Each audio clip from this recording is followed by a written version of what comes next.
Assalamualaikum warahmatullahi wabarakatuh.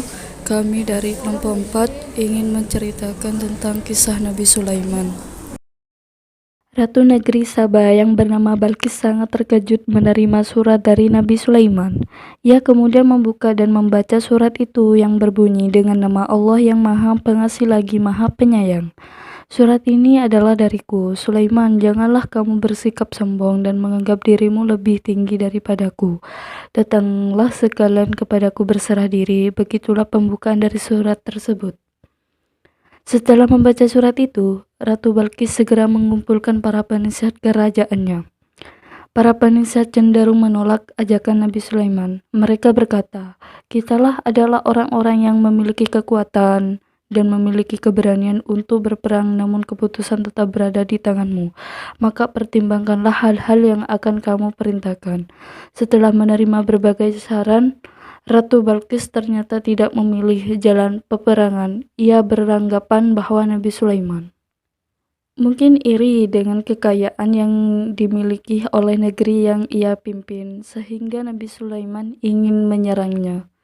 Oleh karena itu, Ratu Balkis memutuskan untuk mengirimkan sejumlah hadiah kepada Nabi Sulaiman.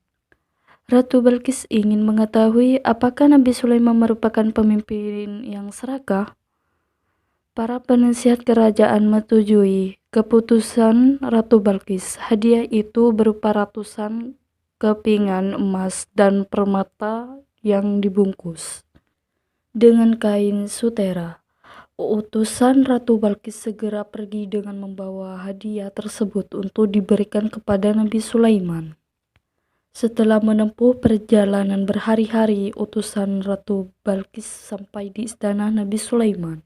Para utusan Ratu Balkis sangat takjub dengan keindahan istana Nabi Sulaiman. Mereka juga tampak keheranan dengan banyaknya pasukan Nabi Sulaiman, dan di antara barisan perang itu terdapat pasukan hewan dan jin.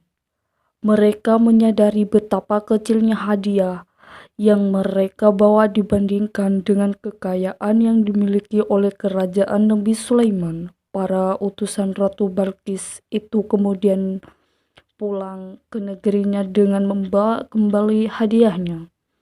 Setelah mendengar kabar dari utusannya, Ratu Balkis menjadi terpesona dan bermaksud datang menemui Nabi Sulaiman. Ratu Balkis memutuskan untuk melihat sendiri kerajaan Nabi Sulaiman.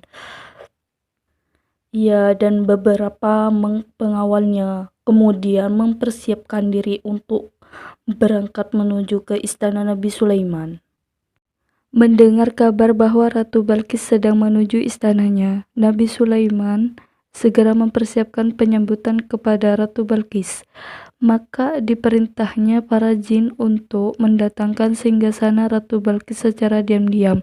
Ketika sang ratu sedang perjalanan untuk menghadap Nabi Sulaiman, ketika sang ratu tiba beserta para pengiringnya, Nabi Sulaiman menyambutnya dengan menunjuk ke singgasana sang ratu.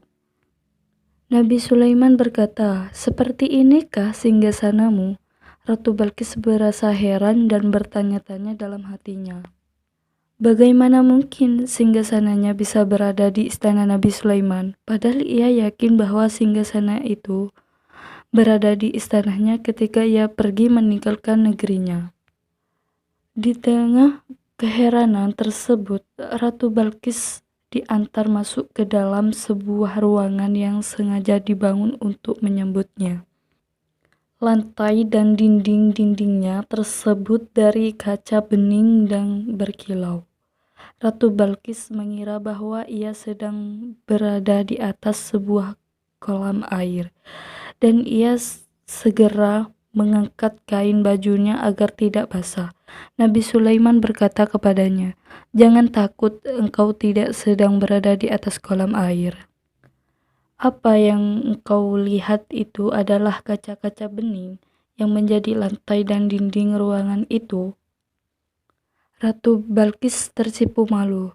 Ia segera menyadari kelemahan dirinya terhadap kebesaran dan kekuasaan Allah yang ditunjukkan oleh Nabi Sulaiman.